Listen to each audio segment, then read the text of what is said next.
Hey everybody, welcome. My name is Clint. I'm Mystic Valley Designs. I airbrush custom model horses. Thanks for tuning in today. I appreciate that. Today's video is going to be slightly different. It's going to be about packaging your model for shipment to a buyer. So let's get started.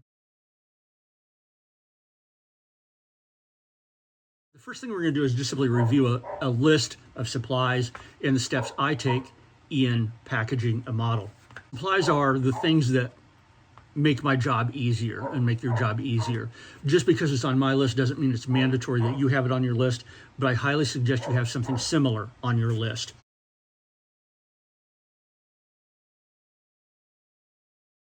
So I happen to have 9 things on my list that I need to package a model for either international shipment or shipment, well, anywhere domestic. Number one, obviously get your model. If your model comes with a stand or something like that, or extra supplies with the model, make sure those are wrapped separately, but make sure they get in the box too. So number one is your model. Number two is the box. Kind of goes without saying, but make sure you have a cardboard box. Make sure the box is a few inches bigger than your model. Next, you'll need some kind of packing filler.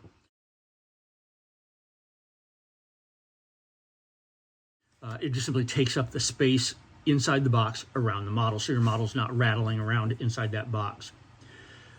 Wrapping your model, the physical model itself needs to be wrapped in something soft and non-abrasive. For that, I use paper towels. Paper towels are cheap and they're effective and they're everywhere. So get 3 or 4 rolls of the cheapest paper towel you can get. Next, you'll need some kind of tape. In my system here, I use 2 different types of tape. I use masking tape, which you can buy at any hardware store, and I use clear packing tape, like 2 inches wide, clear, and comes 100-foot roll. It's kind of sticky, really sticky. You'll need a label, either something you've written on a sheet of paper, magic marker, shipped to Jane Doe, or something that you printed out perhaps from eBay. You'll need a marker.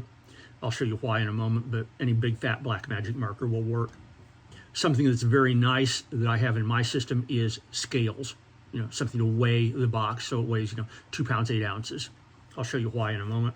And then finally, something to measure with: tape measure, yardstick, ruler, anything like that. Those are the 9 supplies that I use that I find convenient when I ship a box.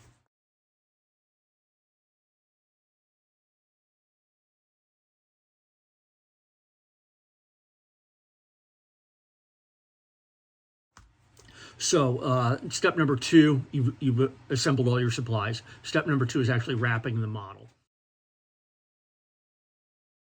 So let's step over here to my my packaging table, and here's my clear tape, there's my packing tape, there's my scales, black magic marker, box.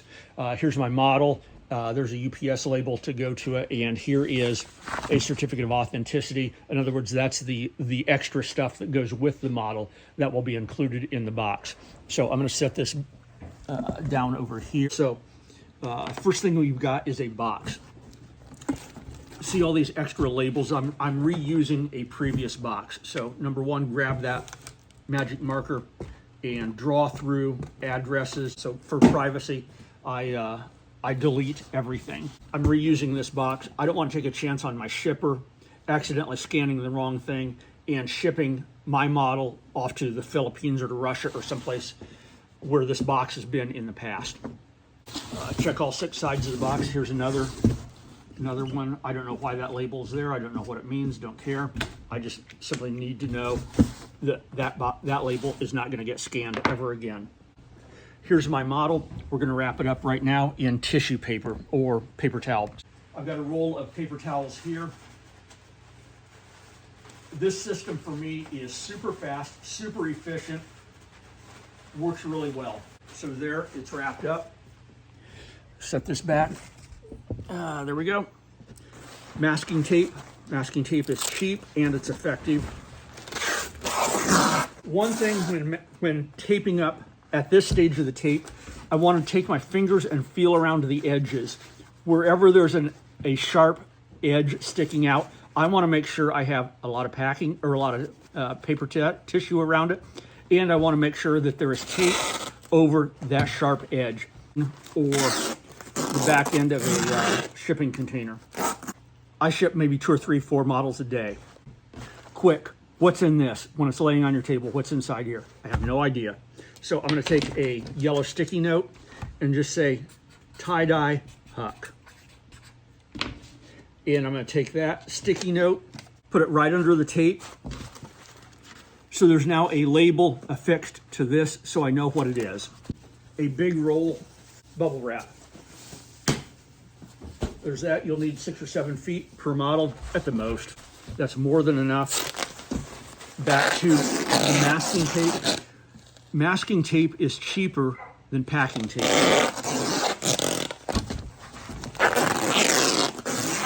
Again, I want to make sure those sharp points are covered with tape. So now I've got that. I've got my box. So now we're going to put the model into the box. Next, I need some filler. Filler could be anything from styrofoam packing peanuts, shredded paper, more bubble wrap. I happen to use crumpled up newspapers. Next, include anything else. This is a note to my buyer that says thanks. Put it in the box. We're going to give you a view of what that looks like right now. There you go.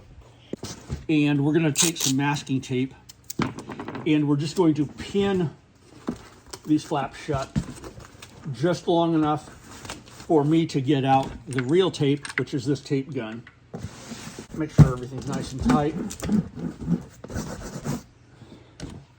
Tape down the edges. I leave nothing to chance when I ship a box like this. I've got a lot of hours, a lot of work, and my reputation inside this box. I leave nothing to chance. That box is going to arrive just like this. Next, take your UPS or your shipping label. There you go.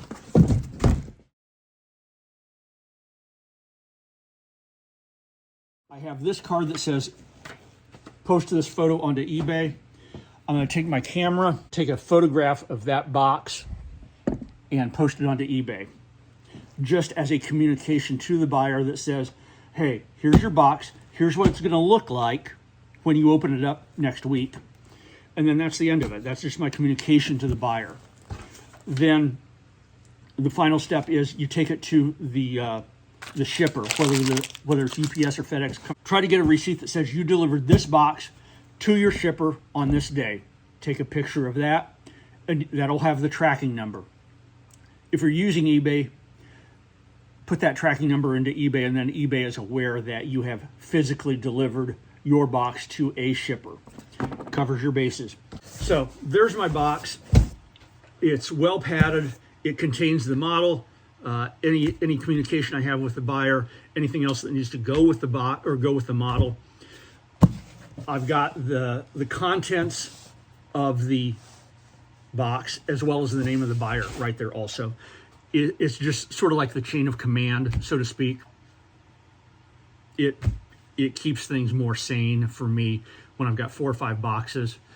Here, we'll show you what else. I have to ship 3 boxes today. So, you know, when I see a box that says ship to John Doe, what's in the box? I got to know, just to make sure I'm not making a mistake in shipping the wrong model to the wrong buyer. It's been done before. It's not fun. Then you got to contact the wrong buyer. You got to pay them to ship it back to you or pay them to drop ship it to the correct buyer. I trust no one.